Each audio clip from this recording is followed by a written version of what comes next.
አሁን በሰሞነኛው ጦርነት በኢራንና በአሜሪካ መሃል በሚደረገው ፍልሚያ ውስጥ አንድ ወሳኝ የሆነን ሰርጥ እናገኛለን። የሁርሙዝ ሰርጥ። ይህን ስም በተደጋጋሚ ሰምታችሁታል።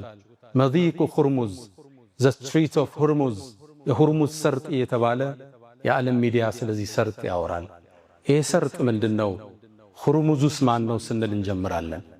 ይህ ሰርጥ የዓለማችን ነዳጅ 25% በዚህ ሰርጥ ውስጥ ያልፋል። የዚህ ሰርጥ መታወቅ በርካታ ነገሮችን ዓለም ላይ ይቀይራል።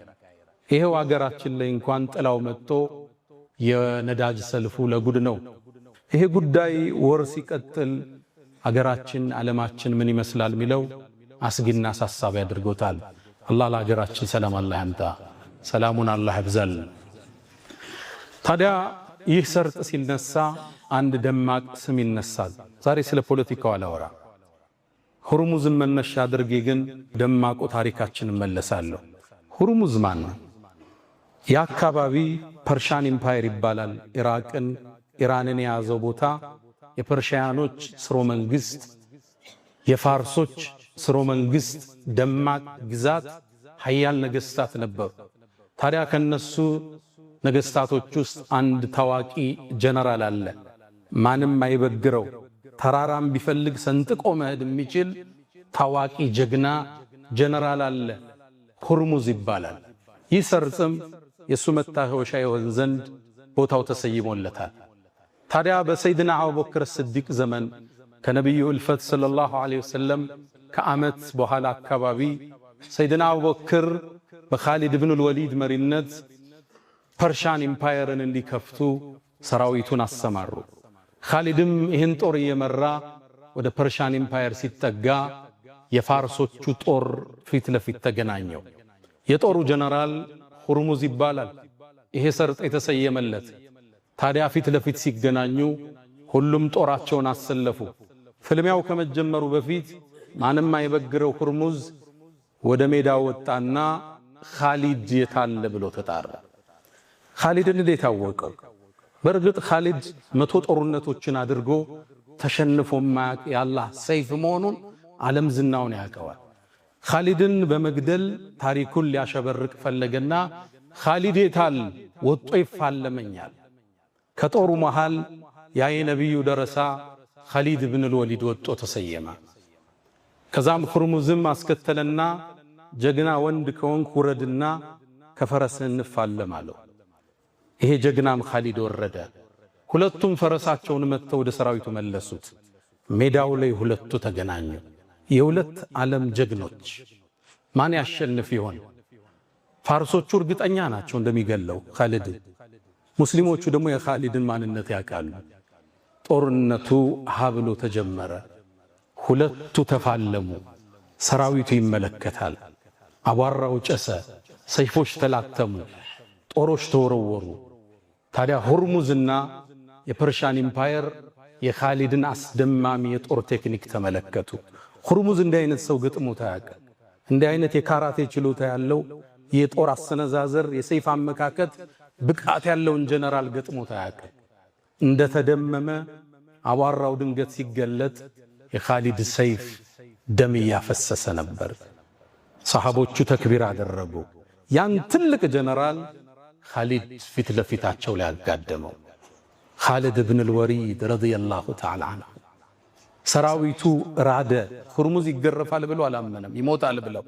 ያኔም ኻሊድ ስነንቦናቸው እንደተናደ ሲያቅ ሰራዊቱ ሙስሊሙ እንዲያጠቃ አደረገ። ትልቁን ጦርነት በድል ተወጡት። ያ ጦርነት ካዚማ ይባላል። የተላተሙበት ቦታ ካዚማ ስለሚባል አሊያም ዛቱ ሰላሲል የሰንሰለቱ ጦርነት ይባላል። ሰንሰለት የተባለበት ፐርሺያኖቹ ሰራዊቱ እንዳይሸሽ ራሳቸውን በሰንሰለት አስረው ነው የሚዋጉት። አይሸሹም፣ ግንብ ናቸው። ከሞቱ ይሞታሉ፣ ካልሆነም ያሸንፋሉ። በሰንሰለት ራሳቸውን ጠፍረው ነው የሚወጡት። ይህን ሰንሰለት ጥሰው ኻሊድ ብን ወሊድ ከሰራዊቱ ጋር ድል ያደረጉበት ታሪክ ሁርሙዝን ያስታውሰናል። የትኛውም የዓለምን ቦታ ብትገልጡ የነቢዩ ዓለይሂ ሰላቱ ወሰላም ተማሪዎችን አሻራ ታገኛላችሁ። የነቢዩ ዓለይሂ ሰላቱ ወሰላም ሰሃባዎች ሰንሰለት ይዞ ይውጣ ሰይፍ ይዞ ይውጣ ጥሰው መሄድ የሚችሉ ጀብደኞች ነበሩ። ከዱንያ ፍቅር በላይ ያለፉ። ኻሊድ የሰለመው ከሁደይቢያ በኋላ ነው። ከፈትሕ መካ አቅራቢያ ነው የሰለመው። ግን ከሰለመ በኋላ ከፈረሱ ወርዶ አያውቅም። ወደ ሀገሩም ተመልሶ አያውቅም። እስልምናን ሲያሰፋ ሀገራትን ሲከፍት ፈረሱ ሳይወርድ ኻሊድ አላህን ተገናኘ። ባለፈው በስፋት እዚህ ቦታ ላይ አንስተናል።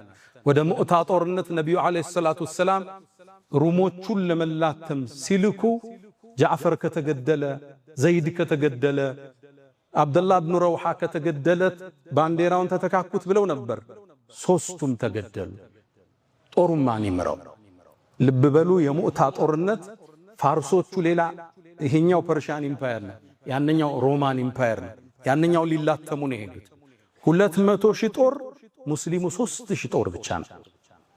ያን ባንዲራ ተቀበሉና ኻሊድ ወይ አንተ እንድትመራው ነው ያዝንልህ አሉት።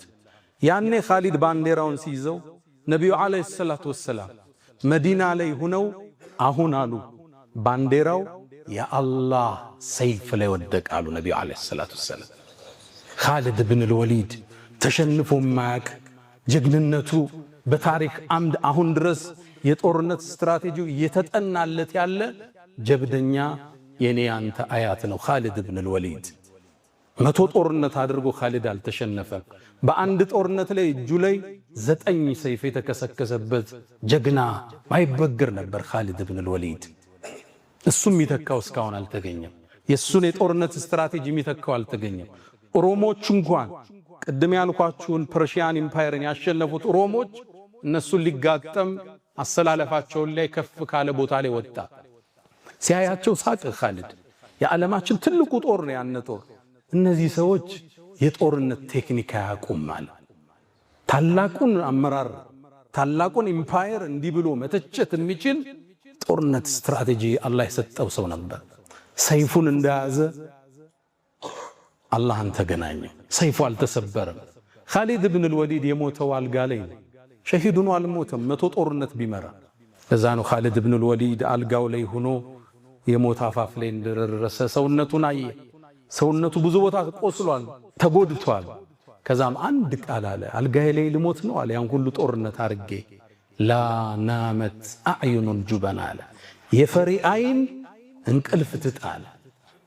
ሞት ጦርነት የሚገል ቢሆን እኔ አሁን ፍራሽ ላይ አልሞትም አለ። በርግጥም ነቢዩ ዓለይሂ ሰላቱ ወሰላም እንዳሉት አንድ ሰው የእውነት በአላህ መንገድ ሸሂድ ለመሆን አስቦ ፍራሹ ላይም ቢሞት የሸሂዶች ደረጃ ያደርሰዋል ብለዋል። እርግጥም ኻሊድ ከሸሂዶች አላህ እንደሚመድበው ጥርጥር የለንም። እስልምና ሁርሙስ ቦታው ሲታወስ የዓለማችን የትኛው ማቅጣጫ ብትሄዱ የእስልምናን ደማቅ አሻራ